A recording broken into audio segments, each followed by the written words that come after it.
Hello everyone. तो ये जो है कल पेपर हुआ था सीटेट पेपर 2 है ये, और इसका मैं मैथ्स के क्वेश्चन डिस्कस करने वाली हूँ। आप लोग भी बताइएगा आपके कितने नंबर सही हुए हैं। मैथ्स जिनका भी सब्जेक्ट मैथ्स एंड साइंस था तो उनका मैं मैथ्स सेक्शन अभी डिस्कस करा रही हूँ, ठीक है। मैं जल्दी जल्दी बस आंसर बताऊंगी, आप लोग मैच करते जाइएगा, ठीक है। एक शिक्षिका अपनी कक्षा में दैनिक जीवन की परिस्थितियों में से विभिन्न उदाहरणों की चर्चा करती हैं, जैसे कई अन्य पटरियों को पार करती हुई एक रेल पटरी, दो अथवा अधिक सड़कों पर पार करती हुई एक सड़क, अंग्रेजी वर्णमाला जैसे एच जेड इत्यादि। निम्नलिखित में से किन अवधारणाओं का परिचय इन उदाहरणों द्वारा दिया जा सकता है। तो इसका राइट आंसर हो जाएगा ऑप्शन नंबर 1 यानी कि बी एंड सी, तिर्यक छेदी रेखाएं एंड समांतर रेखाएं, ठीक है। निम्नलिखित में से कौन सा गणित शिक्षण का सर्वाधिक उपयुक्त तरीका है। तो इसका राइट आंसर होगा ऑप्शन नंबर 4, अधिगमकर्ताओं को उनकी विद्यमान क्षमताओं को विकसित करने के लिए प्रोत्साहित करना। 33 है निरंतर और व्यापक मूल्यांकन CCE के लिए निम्नलिखित में से क्या सही है। तो इसका राइट आंसर होगा ऑप्शन नंबर 1, निरंतर और व्यापक मूल्यांकन में आकलन प्रक्रिया में पूर्व ज्ञान, समझने की स्तर और अधिगम प्रक्रिया का आकलन सम्मिलित होना चाहिए, ठीक है। निम्नलिखित में से कौन सी गणित में एक अवधारणा मानचित्र की आवश्यक विशेषताएं हैं। तो 34 का आंसर होगा option number 4, A and B, यानी कि यह अंशदायी उप अवधारणाओं का उपयोग करके एक अवधारणा के वैचारिक विश्लेषण को निरूपित करता है। एंड B है ये संकेत चिन्हों के साथ दिशात्मक है और दर्शाते हैं कि कौन सी अवधारणाएं किसके लिए पूर्व अपेक्षित है, ठीक है। 35 है गणित की प्रकृति के बारे में निम्नलिखित में से क्या सही नहीं है। तो इसका राइट आंसर होगा ऑप्शन नंबर 4, गणित उन अधिकांश विषयों की तुलना में बहुत अधिक अमूर्त और पदानुक्रमित है जो बच्चे उसी उम्र में सीखते हैं, ठीक है। गणित की कक्षा में तर्क वितर्क के संबंध में निम्नलिखित में से कौन से कथन उपयुक्त हैं। तो इसका राइट आंसर होगा ऑप्शन नंबर 3 यानी कि A एंड B। इसे तर्क की एक पंक्ति के रूप में समझा जा सकता है जो यह दिखाने या समझाने का इरादा रखता है कि गणितीय परिणाम सत्य क्यों है। यह अन्य अनुभवजन्य विषयों की तरह ही हमेशा गणित में मददगार होता है, ठीक है। निम्नलिखित में से कौन सा कथन गणित की पाठ्यपुस्तक के संबंध में सही नहीं है। तो इसका राइट आंसर होगा ऑप्शन नंबर 2, एक गणित की पाठ्यपुस्तक में केवल हल किए हुए उदाहरण होने चाहिए, ठीक है, ये सही नहीं है। गणित में एक कंजेक्चर, तो इसका राइट आंसर हो जाएगा ऑप्शन नंबर 4, एक प्रतिज्ञप्ति या निष्कर्ष है जो बिना प्रमाण के एक अस्थायी आधार पर सत्य माना जाता है, ठीक है। 39 क्वेश्चन है कथन 6 के गुणज से एक कम या एक अधिक अभाज्य संख्याएं हैं, एक डैश का उदाहरण है। तो इसका राइट आंसर होगा ऑप्शन नंबर 1, सामान्यीकरण का। गणित की एक शिक्षिका अपने विद्यार्थियों के समक्ष निम्नलिखित समस्याएं रखती है, ठीक है। तो इसका राइट आंसर हो जाएगा ऑप्शन नंबर 4, A, B एकात्मक विधि पर आधारित दैनिक जीवन की समस्याएं हैं, ठीक है। A एंड B एकात्मक विधि पर आधारित दैनिक जीवन की समस्याएं हैं।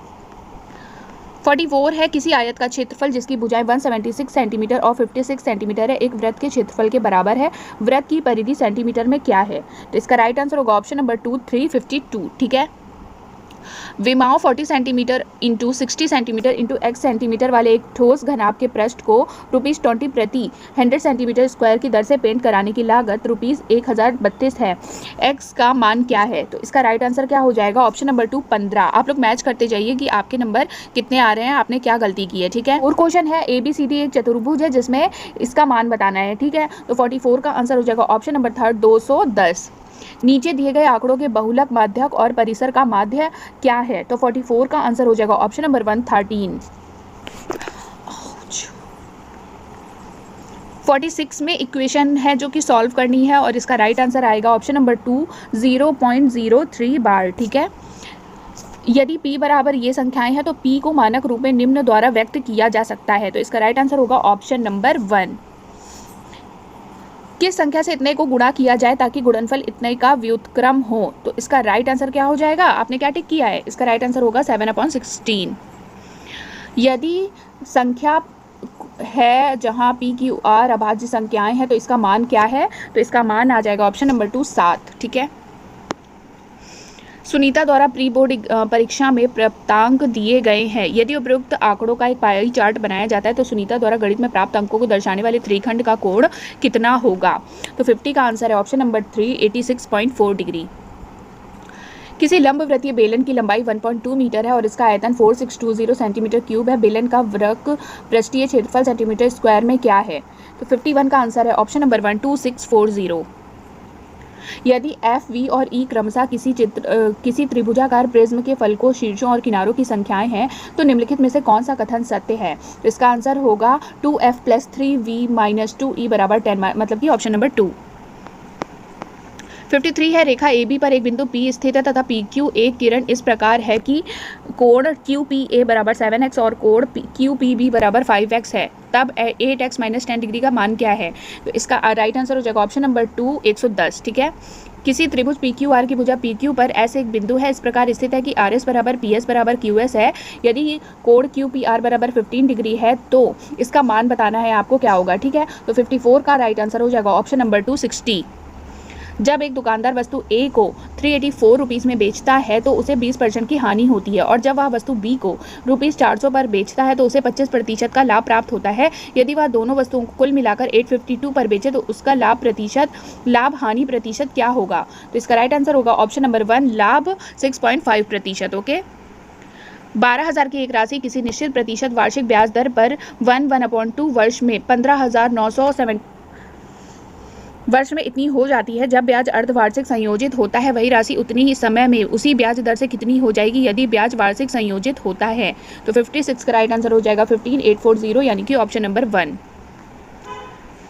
ये इक्वेशन आपको सॉल्व करनी है 57 का आंसर हो जाएगा, क्या हो जाएगा? 57 का आंसर हो जाएगा ऑप्शन नंबर 3 -9। ठीक है, 58 में भी इक्वेशन सॉल्व करनी है जिसका राइट आंसर हो जाएगा ऑप्शन नंबर 4, 8। निम्नलिखित में कौन से 2, 3 और 11 से विभाज्य हैं? तो इसका राइट आंसर होगा option number 3, A and D। ठीक है, समीकरण इतने का हल निम्न समीकरण का भी हल है, तो कौन सा राइट आंसर हो जाएगा? इसका राइट आंसर होगा ऑप्शन नंबर 3। अब आप लोग मुझे बताइएगा मैथ्स में आपके कितने नंबर बन रहे हैं। ठीक है।